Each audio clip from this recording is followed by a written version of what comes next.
Okay, so with that said, we have Adam Blake here from County Corp, Norm Miozzi from Habitat, and Diamond, Eddie from Rebuilding Together, among others, to present this morning. And then we'll open up after they each present to ask questions, clarifying things, things of that nature. If any three of you want to share your screen, you should be able to. And we'll go from there. So Adam, do you want to kick us off and present for County Corp? Yeah, and I'm gonna tag team it a little bit. I want to introduce Kametta Parker. Sure. She is our newly named Vice President of Operations at County Corp. She's intimately involved with the emergency repair programs that we provide for the community. So I'll just jump right in. I believe it's every 2 years, and my phone is ringing. Sorry about that.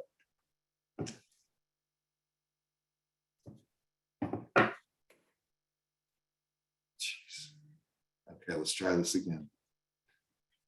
Every 2 years, we apply for and usually receive funding from the Ohio Developmental Services Agency, specifically for emergency repairs and access modifications for homeowners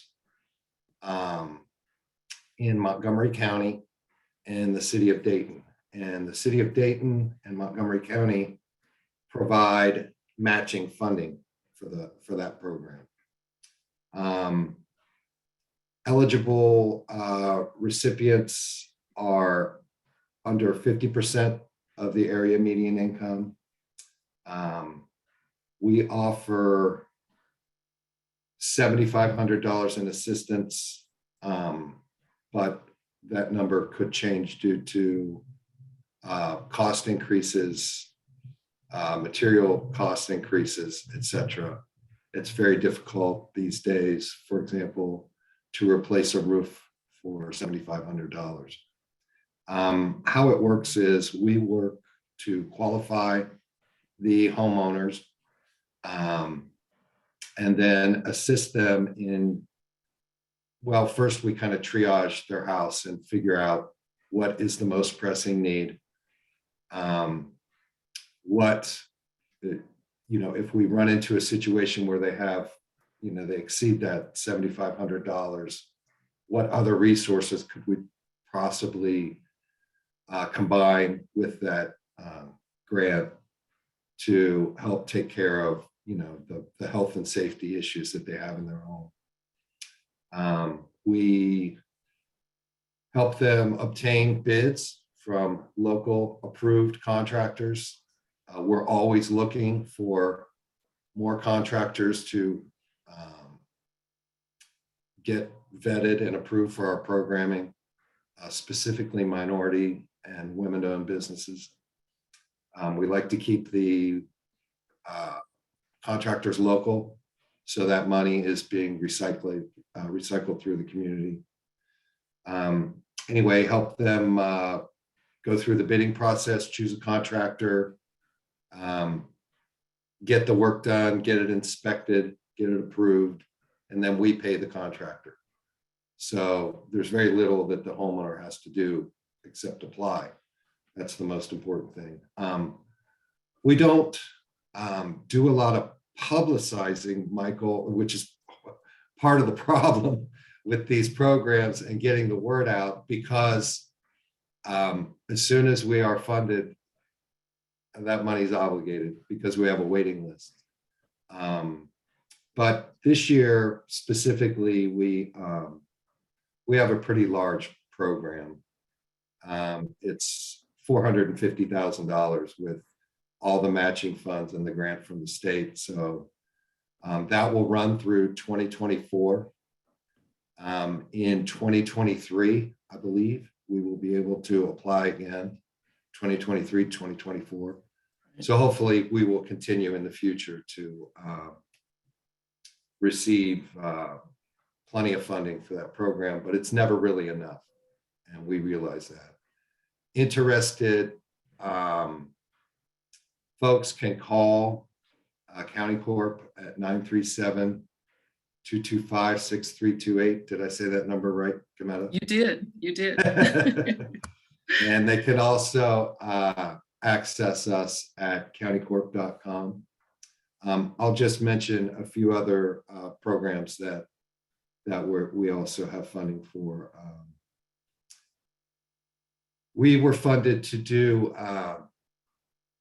repairs in the Northwest Dayton area through Aloft Dayton, which is a philanthropist that is funding a bunch of local organizations to do different work advancing racial equity.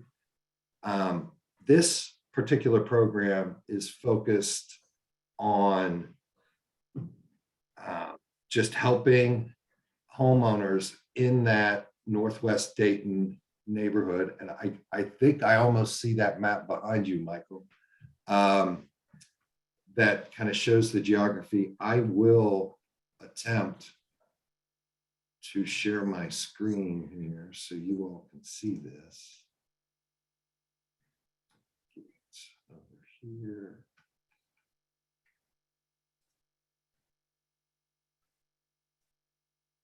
Can you all see that?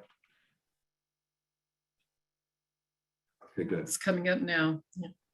Yeah. Is it too small? Because I can't really see it.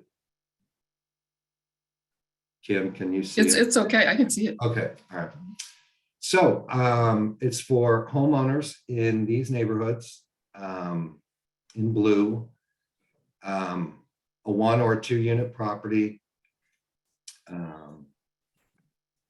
And we can provide up to $10,000 for home repairs. There is no income limit on this program. It's for anyone who lives in that area. And we're focused on, again, on health and safety. It's not for you to put in a swimming pool. It's to deal with capital improvements to your property that affect the health and welfare of the occupants. Same thing, you just contact us. This particular program has a 5-year forgivable loan. So that $10,000, 20% of it falls off every year for 5 years. So it encourages neighborhood stabilization and discourages someone from getting the assistance and then selling their home. If they do sell their home within that 5 years, they need to pay back that pro rata share of the loan. And then finally, I think Caroline. I wanted to talk about we don't have a lot of money left, correct, Kim? That's correct.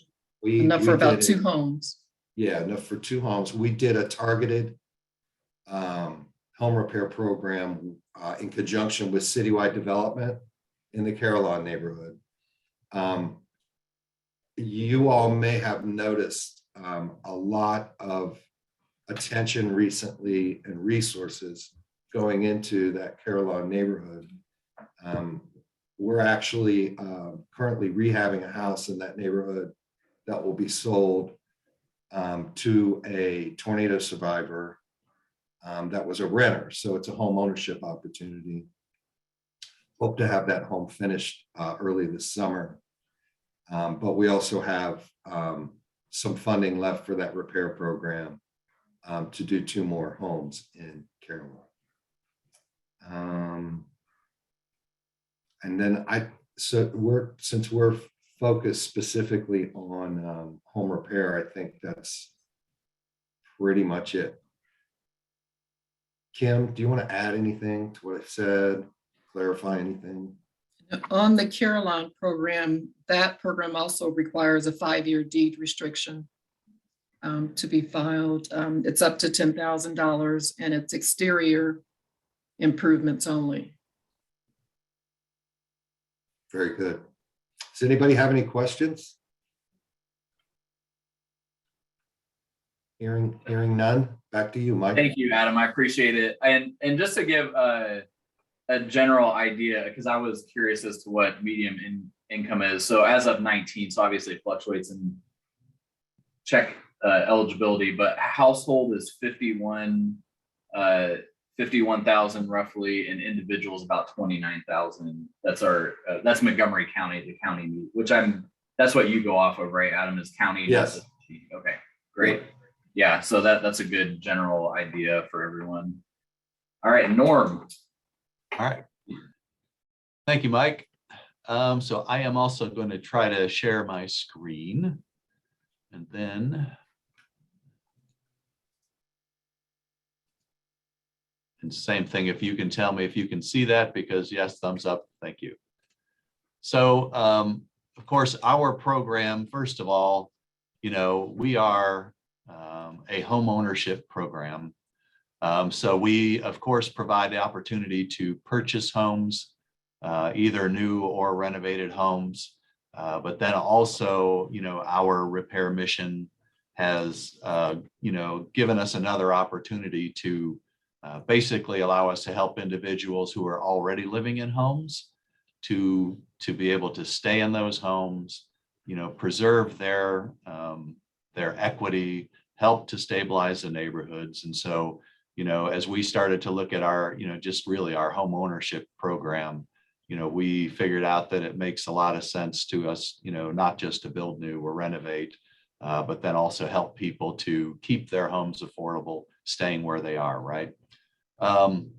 So, as you can see, I think everybody here probably believes, that number one, we stabilize, we help build wealth, we, home ownership and, stable home helps to improve, the education and the health of the, of course, the children, but all the residents of the properties or, of the homes. I'm going to kind of flip through a couple of these just because we could probably get through them. Obviously, we build new houses. One of the things that stabilization, as well as, new homes in the neighborhoods, right? It adds property values to the communities. So in doing so, that helps to stabilize the entire community, right? Here's one of the projects. I think we all see these houses. We know where they are. This was an elderly woman, 92 or 93 years old. This picture here was taken off of Google Earth in 2017. We got a call from actually the Area Agency on Aging. She didn't even reach out to us just about this hole that was in her roof. So, obviously that's the view from the inside. Everybody here, I think, sees these. I'm not going to spend a lot of time on them, but, one of the things we are now looking forward to a partnership through some of the City of Dayton ARPA funds, specifically for roof repairs. And I want to touch on that because many people here might be able to, help families, with these kind of repairs through this program. So the money is specifically going to be targeted in, of course, Carillon, Edgemont, Westwood, Wolf Creek, and then Old North Dayton. But when you see, some of the things that, people are living with, I think it's going to make a huge impact on those neighborhoods.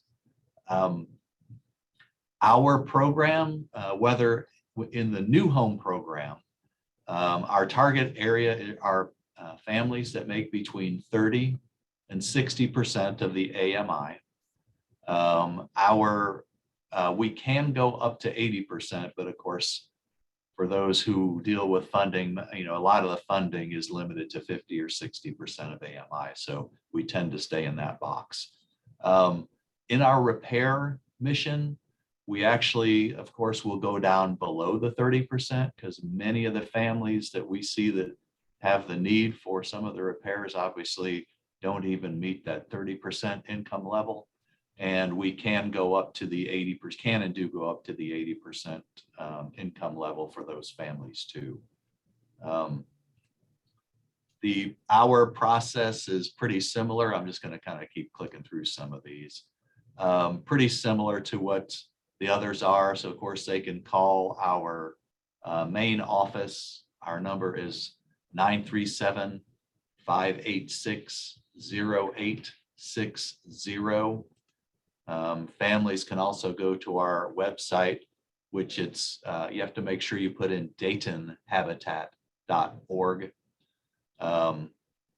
And, you know, there's information on there where you can actually fill out just an inquiry form that'll go to our repair team. Or of course, you can just fill out a general something that we'll make sure gets to them also. We do some interior repairs as well. With us, like everybody else, it's funding. So we have, you know, we are trying to put together as much funding as we can because this need is just so great. But things like water heaters and furnaces, obviously we consider those critical repairs. And provided we have funding, which we, it looks like we are going to have some good support for this, for our repair program as well. And then with our other funding, you know, we have some large corporate donors who will sponsor us again this year, but it's typically not limited to the areas that I mentioned earlier for the ARPA funding. We all know that the need is growing, right? Many people in our community are spending more than half of their income on housing. And, you know, if you watch the news at all, you know that those costs are likely to increase, not decrease. So we're trying to do what we can to garner as much help for people as possible. Some of these things, right? Here's what we all know about our community. We have a lot of older homes.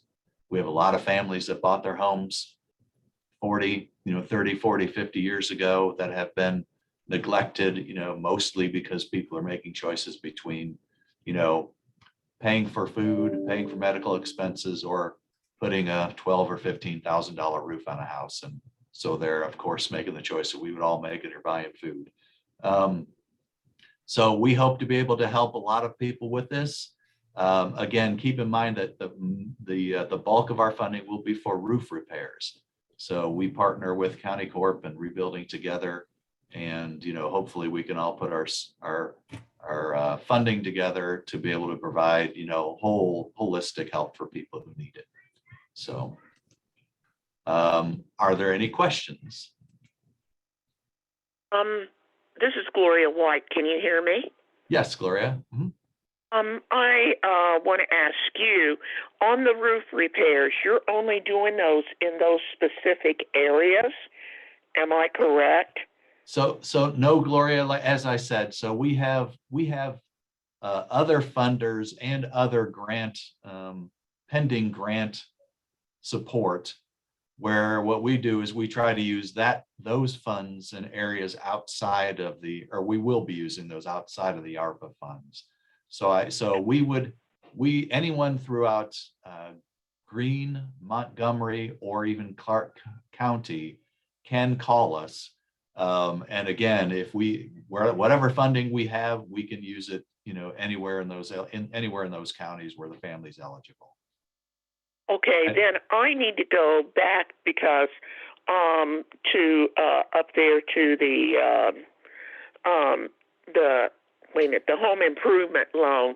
That home improvement loan, I want to ask a question. Does that include roof repairs in that $10,000 or painting of the house? I know that a picture that I got showed somebody, up there, and I assumed they were going to be painting, because I have people who need painting done, outside, maybe inside, they need roof repairs.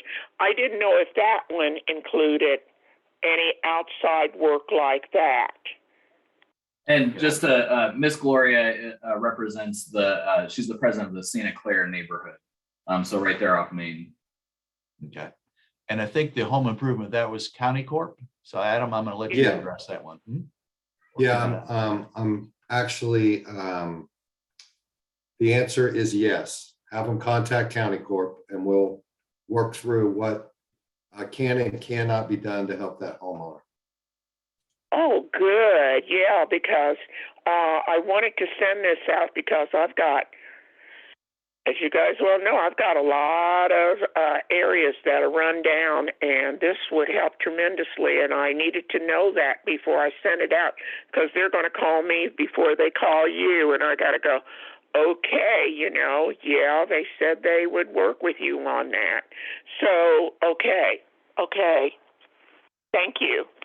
And then I just need to be clear. I want to make sure that everybody picked up. Of course, we serve homeowners who reside in their homes only. So we unfortunately aren't able to help landlords or people who are leasing leasing or renting. Again, it's specific to homeowners. I understood that All very right. well. County Corp has the same policy Yeah. where ours are homeowner programs. We do as Right. well. Had a Awesome. case Any more once- questions for Norm? Had a case once at Legal Aid where there was a lady who needed a roof because her roof was leaking, mold was happening to her, and we couldn't get help for her because of the limits. It was going to cost $12,000 to fix her roof, and nobody would give more than $10,000. And there didn't seem to be any way to get two people to give $6,000 to fix her roof. Is that still a problem, or is there some way you might deal with those kinds of situations? To speak- Well, I'll jump in real quick, Norm, and then maybe piggyback with you on that. The difference now is that we're much better resourced than we historically have been. And we have a variety of funding that we can leverage. Stan, so hopefully that helps you answer that question. It's also important to note that in the last, 5-10 years, organizations that provide these services in the community, we have been much, much better at referring households between organizations and communicating to kind of bring wraparound services to that household. So, and that's been intentional, and I appreciate partners like Norm, Rebuilding Together Dayton, and Miami Valley CAP. We've been doing just a really good job of working together to help people lately. Okay, that's good. It didn't happen then. All right, Diamond, would you like to take over the reins now? Good morning, everybody. My name is Diamond, and I have served as the AmeriCorps program coordinator here at Rebuilding Together Dayton. I'm going to attempt to share my screen. Let's see. Can everybody see? All right, so our mission here is to build community partnerships and provide home rehabilitation for low-income Dayton area homeowners so that they can live in a safe, warm, and independently environment. Sorry, I'm nervous. Our vision is for a safe and healthy home for every person. Rebuilding Together is one affiliate of a larger national organization, which is Rebuilding Together. We have 125 nationwide. This one in Dayton was established in 1996. It started out as a one-day volunteer program called Christmas in April. As the years went on, it grew to being able to be a year-round program as it turned into Rebuilding Together Dayton. Now the Christmas in April program, we serve as the National Rebuilding Day, which is coming up this year on April 30th, where we help multiple homeowners at once with a bunch of projects throughout that day. So We have 5 this year, I believe, that will be having, I think we have so far about 150 volunteers doing different community cleanups and working on the 5 homes, both inside and out. I just kind of went over that stuff. Let's get into some of our qualifications. We focus on mainly elderly, low income people in the Montgomery County area. So 60 or over, they must be owner occupied and living in their home, up to date on their taxes, and low income. Our requirements would be below 80% of the area median income and at least below 200% of the federal poverty guideline. Once we get our clients approved, we move them on over to our construction coordinators. They go out and do a hands-on assessment at the house, and they go down these 25 checkpoints just to see, because some people, they may request on their applications, oh, I need a roof, or they see things like, oh, I need my flooring fixed, but we go in and we do those 25 points to see if there's any more need in the home. Our neighbor care program, let's see. This just goes over some of our stats from over the last couple years. The neighbor care program focuses on repairs year round. So we are looking to help people age in place. So we want to see if they are wheelchair bound now, do they need a ramp? Can they easily get in and out of their house? Do they need handrails or grab bars? Do they need a accessible bathroom? Do they need a roll-in or step-in shower? Or simple things like needing the house weatherized. Are they warm inside? We do a lot of things like that. We also have a program called Seasonal Safe at Home, and that goes out and focuses on one initiative each season. It's mainly volunteer work that Seasonal Safe at Home focuses on. And we focus on these 8 principles, which is keep it dry, clean, pest-free, safe, contaminant-free, well-ventilated, maintained, and thermally controlled. And that's what the 4 initiatives focus on throughout the year. So in spring, like I said, in April 30th, we have the National Rebuilding Day.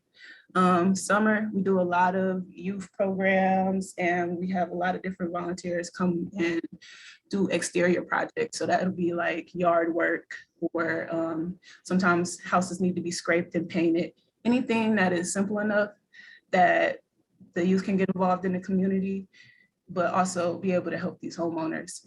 In fall, we do a program called Heat the Town, and that's focusing on getting furnaces and hot water heater tanks checked and make sure that they're up to date. And if we can, we try to get someone out there to either fix them or replace them. And winter, we do fix-a-kit drives, and that would be just regular household safety items that would include like CO and smoke detectors, fire extinguishers, security lights, things like that. And sometimes people have urgent needs, and we can't always fill them through the entire process and have them go through the home assessment. Sometimes people call all the time and say, my hot water heater is out, I need somebody out ASAP. So this just kind of focuses on some of the stats. The AARP found out that 90% of seniors over the age of 65 intend to age in place. And with that, they can't do a lot of things for themselves. A lot of these people are living at home by themselves. And a lot of people we get, they tell us all the time, like, you're gonna have to carry me out of this house if anything happens, because they can't get down the steps if something happens, or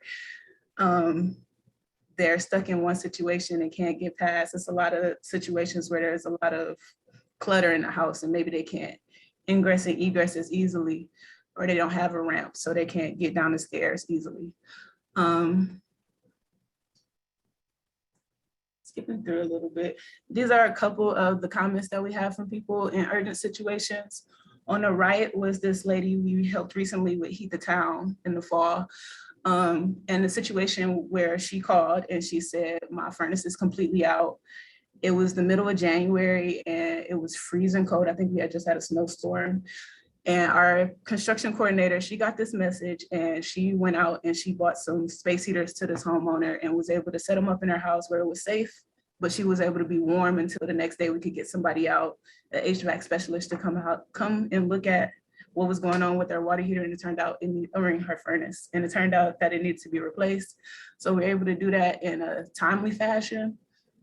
And also make sure that she was able to get through that storm, because that could have been a bad situation. Impact measurement. This just goes over some of the things that we participated in over the last couple of years and getting feedback from those. And it just shows that some of this stuff is not just essential, but some of it is really life-saving, especially when you get into those urgent situations where people need repairs.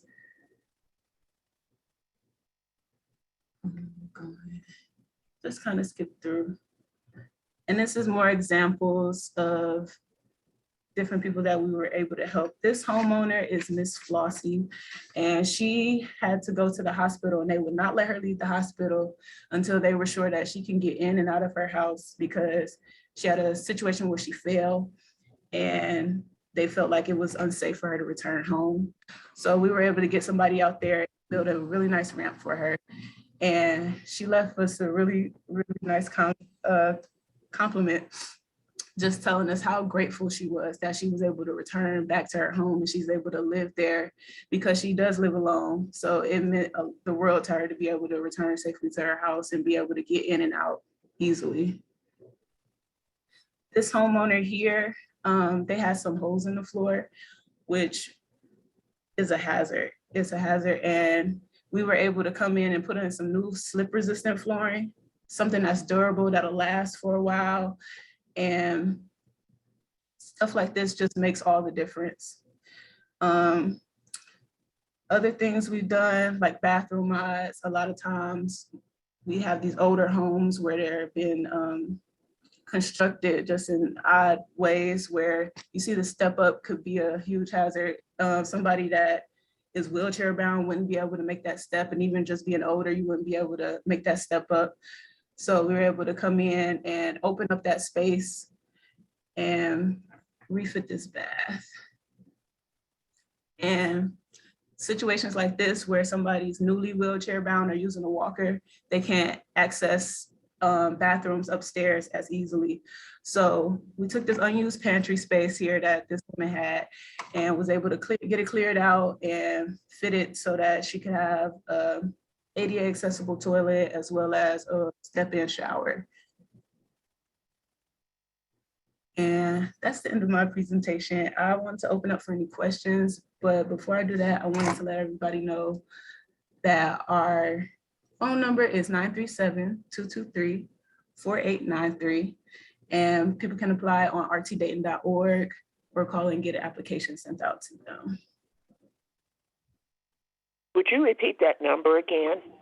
937-223-4893. Thank you.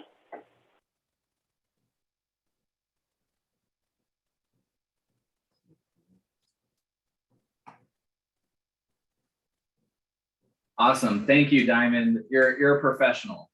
You did a great job. We appreciate you. Thank you. I appreciate all three of you presenting today. I know that this is an important topic. Like I said at the beginning, it's a really important topic. And for those that are on the call right now, and then those that will watch later, these are people like Miss Carol and Stan, Monica, Rosie, Mike. These are leaders in our community that really know their neighbors and know their neighborhoods, and they're the people that are really interacting in our neighborhoods and are trying to do their best to get people connected to services that they need. So it's really important that they have this information. Can you talk just kind of open the floor up, and if anybody has questions, jump in. But I just wanted to ask, what are some common, outside of home ownership, what are some common hurdles that you come across with people that call in and say, I need, I have a hole in my roof, or I have a situation? What are some common barriers that you're running into in our community that disqualify people from being able to access these services. One of the big ones for us is the lack of homeowners insurance or delinquent taxes is another one.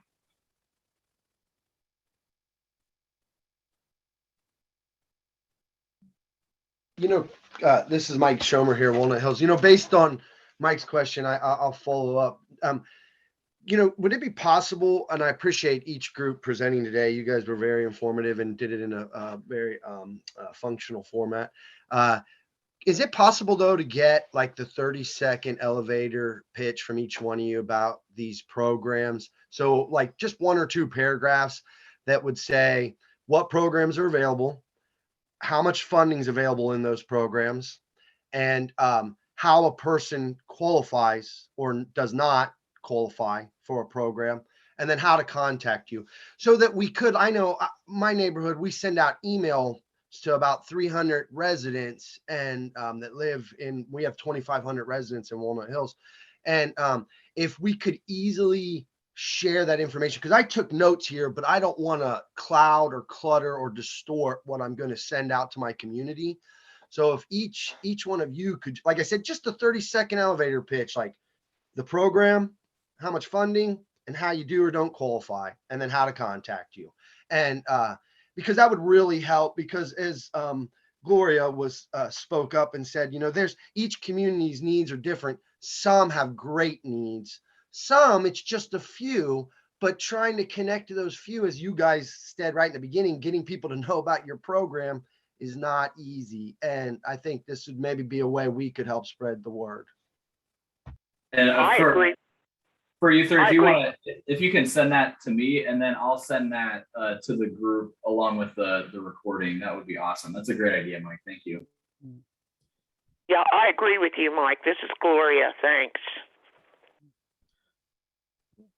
Other thing that comes to mind is that there's a number of people who get into either the housing court system where they face possible incarceration for things.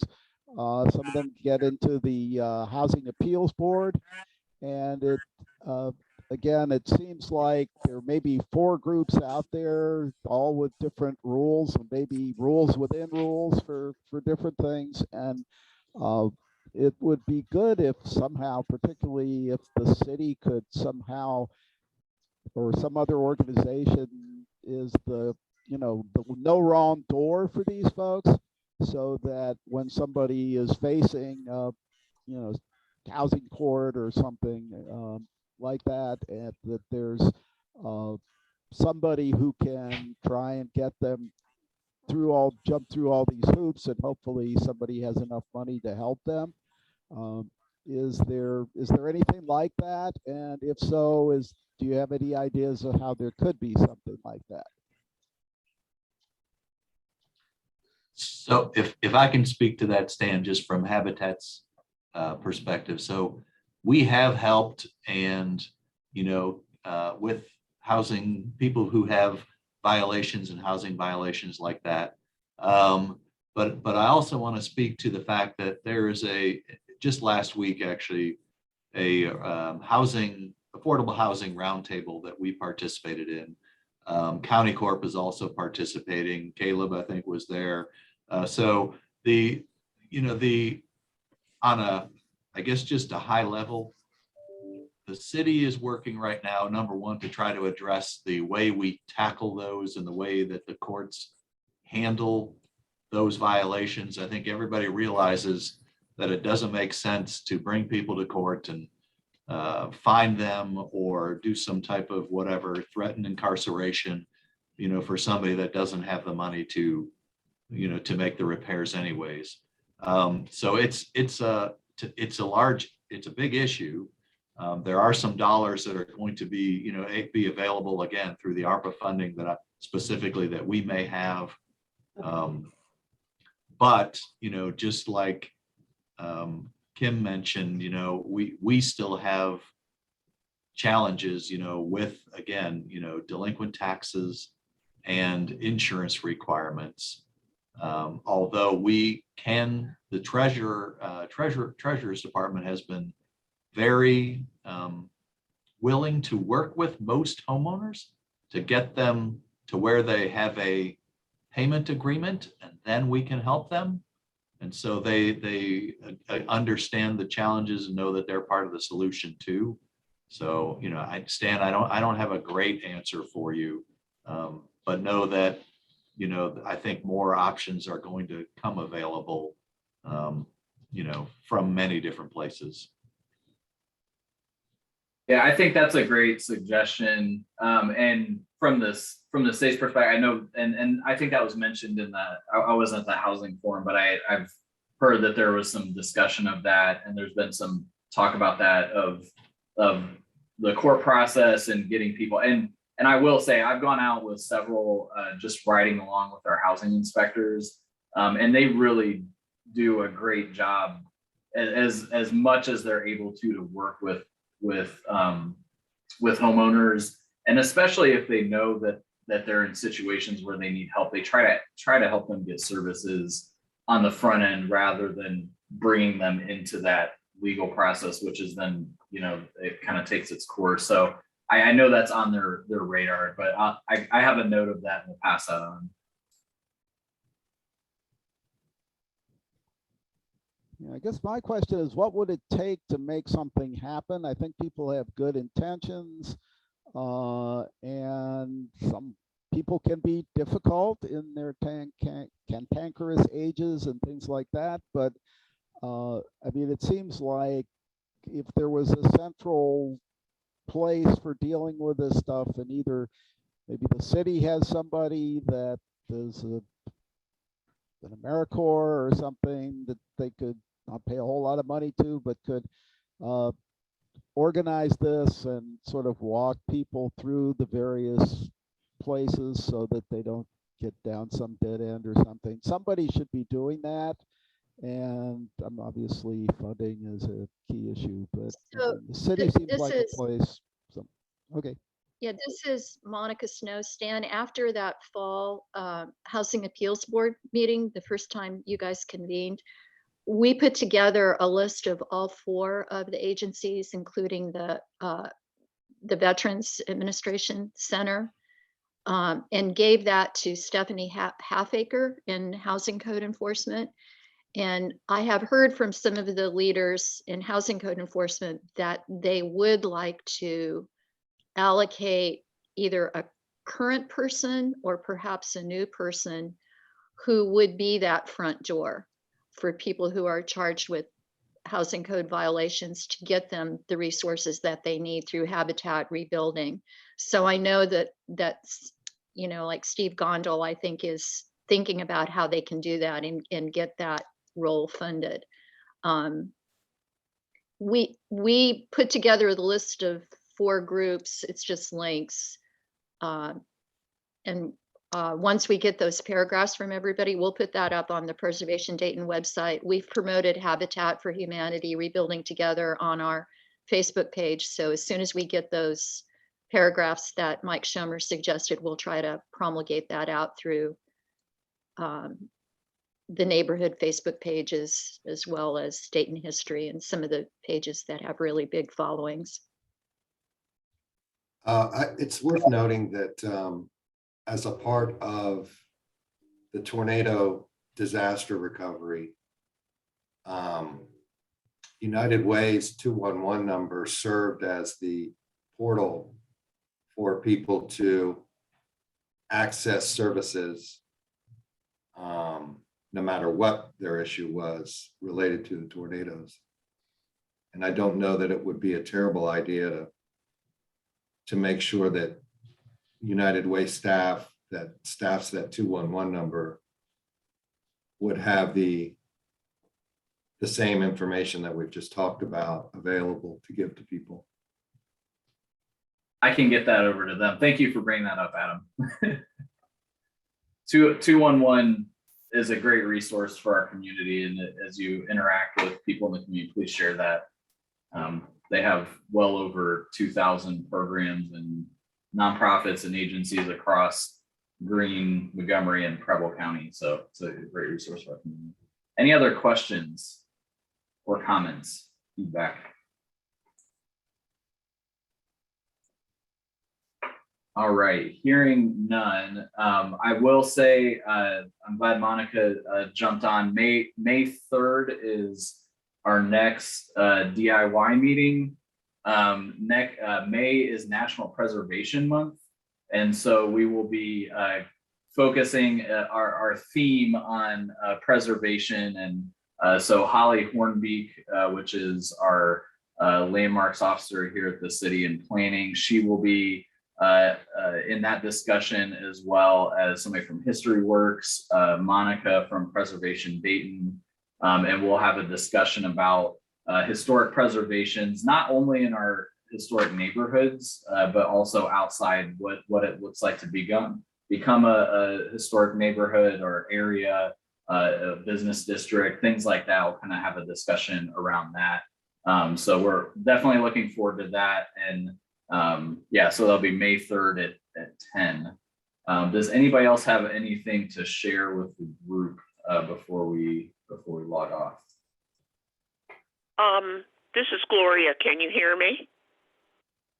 Yes. I'd like to say I think this has been a great meeting, and thank you to all those who are there, even though you can't see me. Okay. Thank you. Thank you, Miss Gloria. All right. Well, everybody have a great day, a great week, and we will see you next month. Okay, Thank you. you. Thanks, Mike. See ya.